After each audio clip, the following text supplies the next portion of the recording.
मंगला गौरी व्रत। आज हम मंगला गौरी व्रत और इसकी महिमा के बारे में जानते हैं। मंगल को वैवाहिक जीवन के लिए मंगलकारी माना जाता है, क्योंकि कुंडली में मंगल की विशेष स्थिति के कारण ही मांगलिक योग बनता है, जो दाम्पत्य जीवन में कलह और विभिन्न समस्याओं का कारण बनता है। मंगल की शांति के लिए मंगलवार का व्रत और हनुमान जी की पूजा को उत्तम माना जाता है, लेकिन अन्य दिनों की अपेक्षा सावन मास के मंगल को विशेष महत्व है। शास्त्रों में खास तौर पर स्त्रियों के लिए सावन मास के मंगल को सौभाग्यदायक बताया गया है। शास्त्रों के अनुसार जो नवविवाहिता स्त्रियां सावन मास में मंगलवार के दिन व्रत रखकर मंगला गौरी की पूजा करती हैं, उनके पति पर आने वाला संकट टल जाता है और वे लंबे समय तक दाम्पत्य जीवन का आनंद प्राप्त होता है।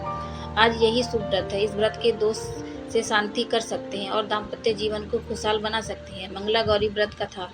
इस व्रत के विषय में एक कथा है कि एक सेठ का कोई पुत्र नहीं था। काफी प्रतीक्षा के बाद उसे एक संतान की प्राप्ति हुई, लेकिन उसकी आयु कम थी। 16वें वर्ष में सांप के काटने से उसकी मृत्यु होनी थी। संयोग से उसकी शादी एक ऐसी कन्या से हुई जिसकी मां मंगला गौरी व्रत करती थी। इस व्रत के प्रभाव के कारण उत्पन्न कन्या के जीवन में वैधव्य का दुख नहीं आ सकता था। इससे सेठ के पुत्र की अकाल मृत्यु टल गई और वे दीर्घायु हो गया। व्रत की विधि। इस व्रत की विधि के विषय में बताया गया है कि व्रत करने वाले को माता मंगला गौरी की प्रतिमा को सामने रखकर संकल्प करना चाहिए कि वह संतान सौभाग्य और सुख की प्राप्ति के लिए मंगला गौरी व्रत रख रही है।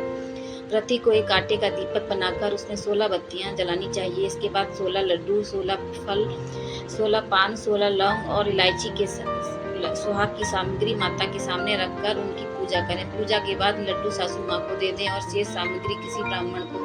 अगले दिन मंगला गौरी की प्रतिमा को नदी अथवा तालाब में विसर्जित कर दें। पुरुष क्या करें? ज्योतिष शास्त्र के अनुसार इस व्रत से मांगलिक योग का कुप्रभाव भी कम होता है। पुरुषों को इस दिन मंगलवार का व्रत रखकर भगवान शिव और पार्वती की पूजा करनी चाहिए। इससे उनकी कुंडली में मौजूद मंगल अशुभ प्रभाव कम होता है और दाम्पत्य जीवन में खुशहाली आती है। Thank you.